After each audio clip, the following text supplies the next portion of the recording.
היי לכולם, מקווה שעובר לכם שבוע טוב.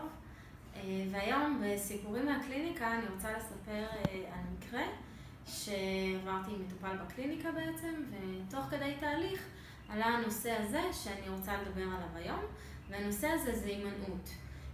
בדרך כלל שאנחנו עוברים שינויים ועוברים תהליכים ומתקדמים בעצם לעבר המטרות שלנו, אנחנו מגיעים למטרה הבאה, ולפעמים זו מטרה שעד היום ניסינו להימנע ממנה. אם זה פשוט לא לחשוב על זה, למצוא דרכים להתחמק מזה, וכל מיני, בדרך לתת לעצמנו גם כל מיני תירוצים כדי לא להגיע בעצם למטרה הזאת. אבל כשאנחנו כבר עוברים שינויים, לפעמים זה בלתי נמנע, וזה פשוט מגיע אלינו בפנים, ויש לנו אופציה, עוד פעם, גם לברוח או לא להתמודד עם זה, או בגלל שאנחנו כבר רואים שהשינוי זה לא משהו כל כך מפחיד כמו שזה נראה לנו וזה כן אפשרי, אנחנו עוצרים ומסתכלים בעצם על המקום הזה שאנחנו כל כך רוצים להימנע ממנו.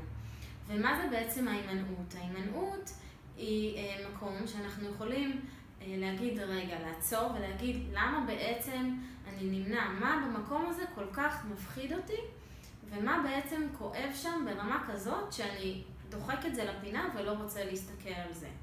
מה שאני רוצה להגיד בעצם, שההימנעות היא בעצם הזדמנות. מה זה אומר? שבמקום הזה שאני נמנע, יש לי הזדמנות לצמיחה, לעבר השלב הבא וההתקדמות ולעבר השגת המטרות שלי, ומעבר לזה יש שם מקום שאומר, רגע, בוא נעצור שנייה, לא ישר ננסה לרוץ קדימה כי זה לא עובד, כי אז אנחנו עוצרים והולכים, אלא בוא נעצור רגע, נסתכל רגע למה אני נמנע, מה מפריע לי שם, מה לא נעים לי, מה לא נוח, ואז לרוב נגלה איזה פחד או כאב שהתחיל את המקום הזה של ההימנעות, והמקום הזה בעצם רוצה ריפוי. מה זה אומר? זה אומר שהמקום הזה רוצה שנחזור עליו רגע, נשאר שם, גם אם זה טיפה לא נוח וטיפה לא נעים, בסופו של דבר, שנוצר הריפוי,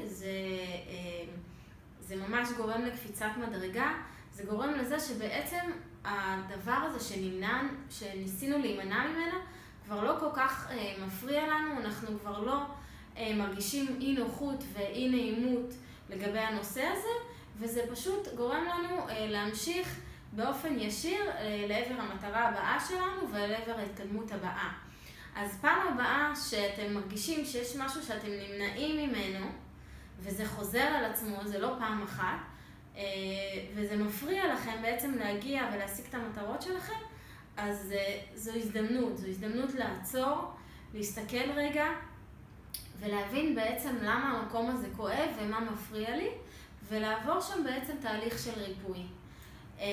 אפשר לעשות את זה לבד, אפשר להיעזר באיש מקצוע, אבל בכל מקרה עצם ההתבוננות הזאת היא כבר חלק מהתהליך, והיא מקטינה את כל הרצון שלנו להימנעות. כלומר, זה מפחית את כל הדרמה שיצרנו סביב ההימנעות הזאת, וזה משהו חשוב כדי שבאמת נתקדם הלאה.